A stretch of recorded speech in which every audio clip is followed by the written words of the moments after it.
राज्य की राजनीति में एक पन्ना एक दिन काफ़ी कचोटता है, काफ़ी सवाल भी उठाता है। वो पन्ना है 18 मार्च 2016 का। और उस पन्ने में, उस दिन में जो सबसे ज़्यादा प्रभावित हुए थे, उस समय की सरकार चलाने वाले माननीय मुख्यमंत्री उस समय के हरीश रावत जी हुए थे, हरदा हुए थे। इन्हीं से जानेंगे उस दिन के बारे में, और उसके बाद राजनीति में क्या क्या परिवर्तन ये देख रहे हैं, किस प्रकार के राज्य गठन का सपना राज्य आंदोलनकारियों ने सोचा था, ये किस प्रकार अपने नज़रिए से उसको बयां करेंगे। लेकिन सबसे पहले हम 18 मार्च 2016 की बात करेंगे।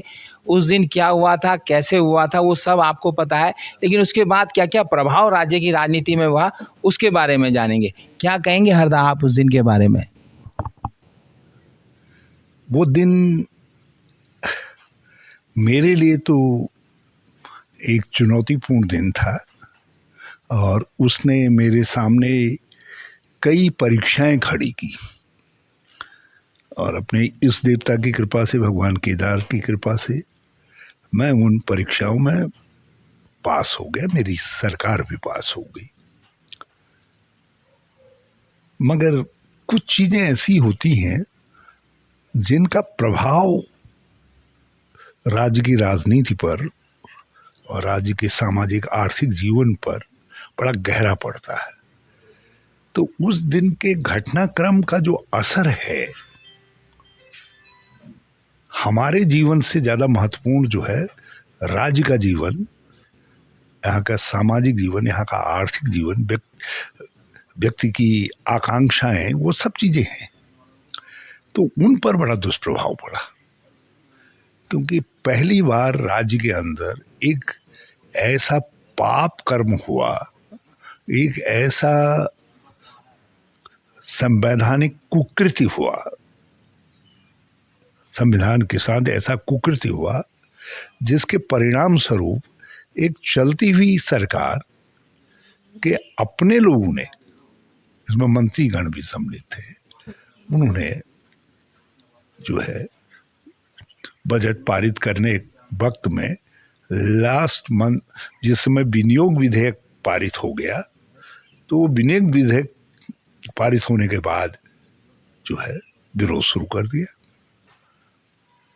अच्छा, क्योंकि तब तक पता ये चला, हमने कहा भाई ये पहले भी कर सकते थे, क्योंकि बजट के किसी भी अंश के वक्त में, क्योंकि विनियोग विधेयक, परंपरा ये है कि विनियोग विधेयक पर के विरोध में आप नहीं कर सकते, क्योंकि आप जब संपूर्ण बजट को पास कर लेते हैं, सारे विभागों के बजट को पास कर लेते हैं, तो विनियोग विधेयक तो केवल उसको निकालने का अधिकार देता है कि उसका आप ट्रेजरी से निकाल सकें या सरकार उस धन का आहरण कर सके, उसकी अनुमति, वैधानिक अनुमति देता है। तो इसलिए कभी भी विनियोग विधेयक पर वोटिंग नहीं होती। मगर क्या कारण था, मैं तो अभी तक ये नहीं समझ पाया, जबकि उधर कोई सेवानिवृत्त मान लिया, सेवा से निकाले गए मान लीजिए, जज भी थे और लोग भी थे, तो उन लोगों ने विनियोग विधेयक के पारित होने के बाद जब स्पीकर ने कहा कि पारित, तो उसके बाद उठ करके विरोध करना शुरू किया। पहले तो हम ये समझ पाए कि कोई और कारण होगा, लेकिन जब उन्होंने चुनौतीपूर्ण स्वरों में कहना शुरू किया कि सरकार अल्पमत में है, अल्पमत में है, तब हमारी समझ में कुछ आया, लेकिन तब तक हाउस स्थगित हो गया था। अब इसको करने वाले लोगों के पीछे जो प्रेरणा थी वो तब सामने आई जब वो लोग भाजपा द्वारा सुनियोजित एक बस में बैठ करके गए और भाजपा के प्रदेश अध्यक्ष के पैड में कुछ लिख करके दिया, स्पीकर को दिया, गवर्नर को दिया और लोगों को लिख करके दिया, और उनके द्वारा प्रायोजित एक होटल में दिल्ली में जा करके टिके। तब हमारी समझ में आया कि ये कुछ लोग हमारा साथ छोड़ करके चले गए हैं। नहीं तो जो व्यक्ति 2 घंटा पहले अपने मंत्रालय के बजट को पायलट कर रहा है और उसको पारित करवा रहा है, तो 2 घंटे में क्या ऐसा परिवर्तन आ गया कि आप उसके खिलाफ में, उस सरकार के खिलाफ में जाना चाहते हैं, या आप उससे निकल जाना चाहते हैं? सरकार तो छोड़ दीजिए, सरकार से तो किसी समय भी निकल जाते हैं, आप पार्टी से निकल जाना चाहते हैं। तो ये कृत्य था। उसमें कुछ लोग थे जिनको पार्टी ने सब पर वरीयता देकर के मुख्यमंत्री जैसा भी पद सौंपा था। बहुत कनिष्ठ व्यक्ति थे, बल्कि यदि उनका लेजिस्लेटिव अनुभव देखा जाए तो 2-2.5 साल का लेजिस्लेटिव अनुभव था, उसके आधार पर उनको मुख्यमंत्री जैसा महत्वपूर्ण पद दे दिया गया। और हम लोग जो 20-22 साल के अनुभव के साथ थे, लेजिस्लेटिव अनुभव के साथ थे, हमारे ऊपर वरीयता दी गई, लेकिन वो लोग भी धोखा दे गए, उन्होंने भी पार्टी को धोखा दे दिया। और इस ऐसे समय में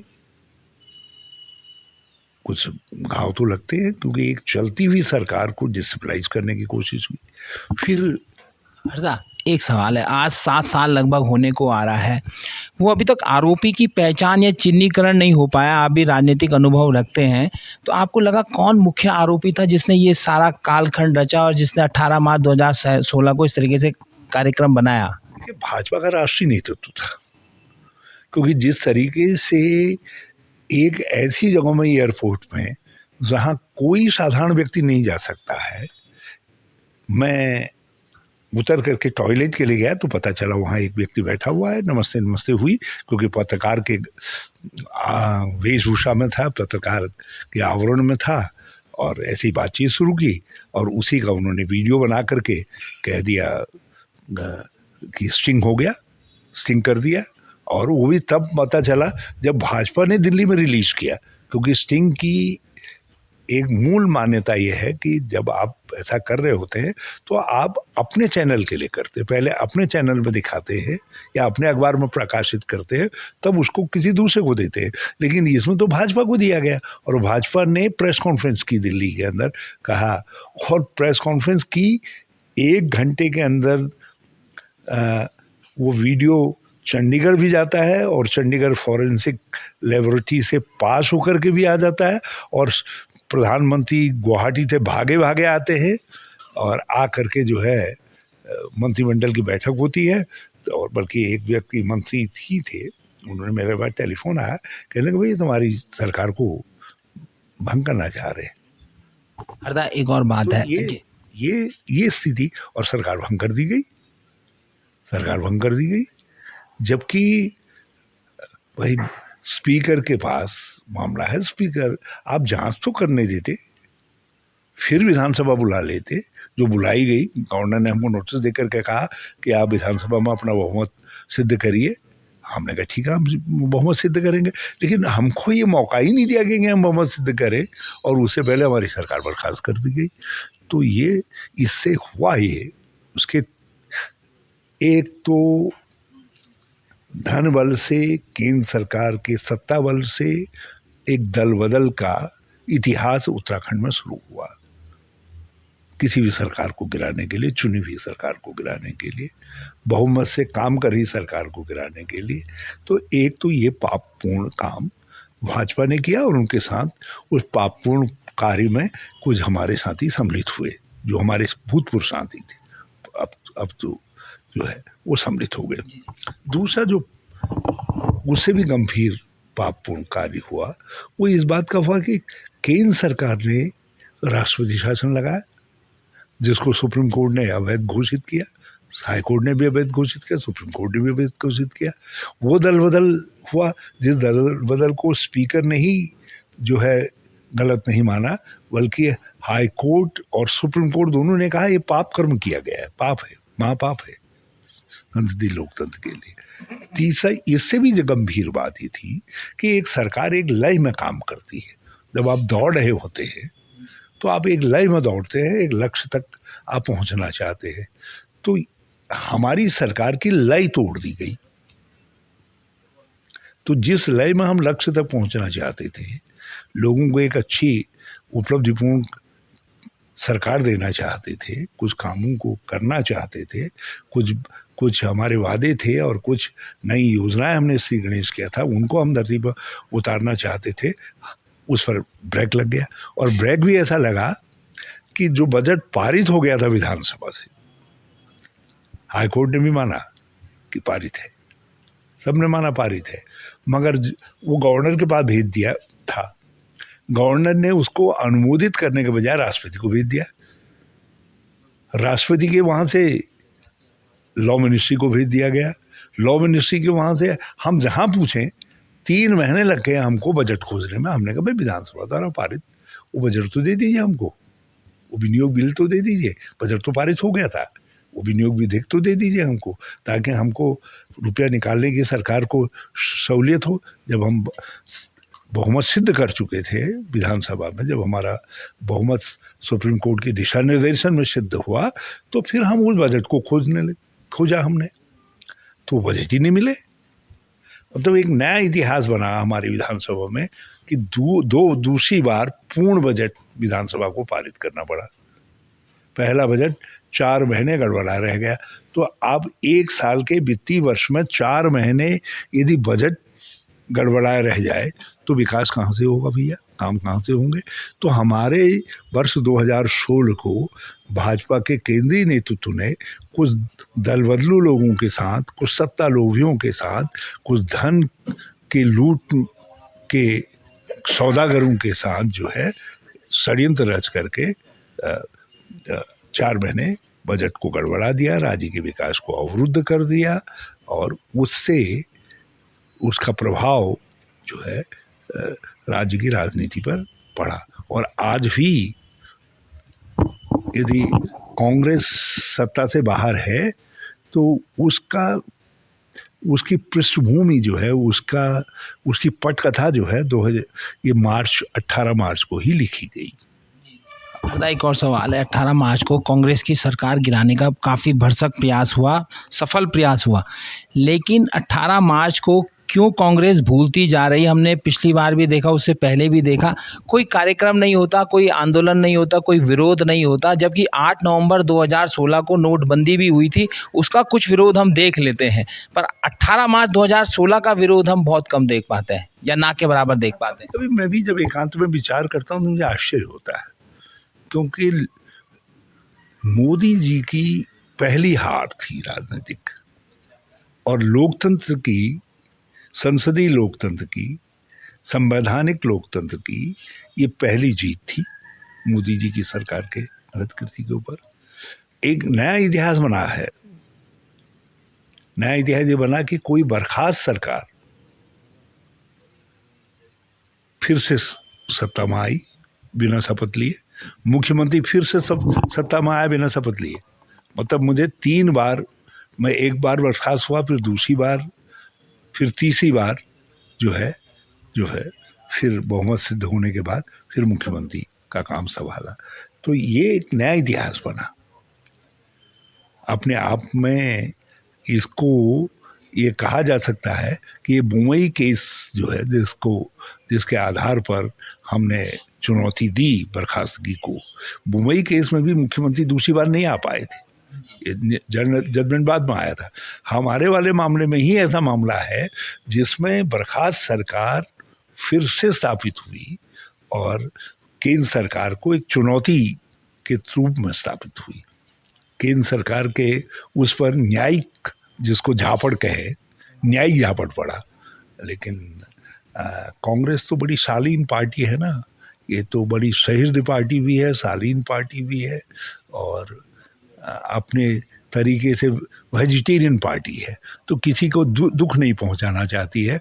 नहीं तो 18 मार्च जो है लोकतंत्र बचाओ दिवस के रूप में, कम से कम ये मेरी उपलब्धि थोड़ी थी, ये तो सब हमारे जो मंत्रीगण साथ रहे 18 तारीख के घटनाक्रम के बाद, जिन्होंने सरकार का बहुमत सिद्ध करने में हमारा साथ दिया, हमारे विधायक गण हैं, कांग्रेस का प्रत्येक कार्यकर्ता है, पूरी कांग्रेस एनर्जाइज थी, सड़कों पर रही, सब लड़े। तो एक अद्भुत लड़ाई जो है उत्तराखंड कांग्रेस ने जीती। तो उस लड़ाई को जो है याद करना चाहिए था, मगर अपनी अहिंसा में विश्वास रखने वाले स्वभाव के कारण, या अपनी सहृदयता के कारण, या कुछ भी आप अंदाज लगा लीजिए, हम उसको याद नहीं करते। नहीं तो 18 तारीख का दिन उत्तराखंड के में लोकतंत्र की विजय का दिन है, संविधान की विजय का दिन है, और उत्तराखंड की जन आकांक्षा और कांग्रेस की एकजुटता का, जो कांग्रेस जन थे, कार्यकर्ता थे, उनकी एकजुटता का विजय दिवस है। अर्थात आखिरी सवाल है, ये 18 मार्च 2016 जो बीत गया है, क्या आपको वर्तमान राजनीतिक हालातों में लगता है कि आगामी समय में भी एक काला पन्ना दोबारा हमारे भविष्य में दर्ज होगा? कुछ आप इस तरीके से अंदाजा भी लगाते हैं क्या? दल बदलुओं को न्यायिक फटकार तो मिली, लेकिन जनता की फटकार, मुझे आश्चर्य है इस बात का कि दल बदलुओं में बल्कि जो कम छोटे अपराधी थे, जैसे एक महिला थी, वो नहीं जाना चाह रही थी, उसको एक विधायक ने जबरदस्ती, मंत्री ने जबरदस्ती उसको घसीट करके कुछ अपशब्दों का प्रयोग करके अपने साथ खड़ा किया। एक व्यक्ति थे जो आखिर तक इस कोशिश में लगे थे किसी तरीके से हो कि ये लोग ऐसा न करें, दल बदल न करें, वो तो हार गए बेचारे। जो पाप में यूं ही सम्मिलित हो गए, किसी के दबाव में और चीज़ों में सम्मिलित हो गए, वो तो हार गए। लेकिन जिन्होंने पाप कर्म में जो भागीदार थे, बल्कि जो पाप कर्म के इनिशिएटर थे, वो जीत गए। बल्कि एक व्यक्ति जो है जिसको हथियार बना करके, जिसने कूट रचना का जो हथियार बना, सरकार गिराने का जो माध्यम बना, उसको तो लोगों ने विधायक भी बना दिया। अब हमारी समझ में नहीं आता है कि उत्तराखंड के लोग के लिए इसको किस रूप में देखा जाए, इसलिए यदि भविष्य में भगवान करे कि ऐसी स्थितियां ना आए, तो देखिए दल बदल आदि राजनीतिक अस्थिरता लाते हैं, और राजनीतिक अस्थिरता का सबसे बड़ा खामियाजा यदि किसी को भुगतना पड़ता है तो राज्य की जनता को है, गरीब लोगों को है, सामान्य लोगों को है। भाई एक सरकार चुनी है, उसको अपना काम का पूरा करने दो। यदि उसको गिराना भी है तो उसका जो विधि सम्मत तरीका है उस तरीके से गिराइए। जो है हमारे साथ तो हर तरीके की कूटनीति की गई और धन के बल पर गिराई गई। भाजपा के लोग मतलब इतने कॉन्फिडेंट थे कि यहाँ चार्टर प्लेन लेकर के आए थे, चार्टर प्लेन इंडिगो का, उसको लेकर के आए थे।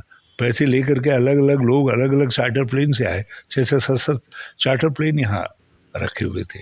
ईडी, इनकम टैक्स आदि सबका उसमें उपयोग किया गया, सीबीआई सबका उपयोग किया गया, सारे। मतलब इतने बड़े पैमाने पर एक आक्रमण चारों तरफ से जो केंद्र सरकार का था, वो 18 तारीख को उत्तराखंड कांग्रेस पर और उत्तराखंड कांग्रेस की सरकार पर हुआ, जिसका संयोग से मैं मुख्यमंत्री था। ये हमारे साथ हरदा थे और हम आपके स्थानीय चैनल है, इसलिए ये जो घटनाएं होती हैं ये हमेशा चर्चा का विषय इसलिए बनती रहनी चाहिए कि आगामी समय में ऐसी घटनाएं दोबारा राज्य में ना हो, राज्य की राजनीति में ऐसे पन्ने दोबारा दर्ज ना हो, इसलिए हम लोग इसको चर्चा में बनाए रखते हैं। हरदा से आज अनुमति मांगी हमने, तो हरदा ने पूरा सहज सम्मति दी और हमें बताया उस दिन के बारे में। आप लोग भी खबर देखिए और खबर पर अपनी राय ज़रूर दर्ज कीजिए। मैं अपने सहयोगी दीपक के साथ योगेश, आमला डिजिटल मीडिया, देहरादून हरदा निवास पर हूँ।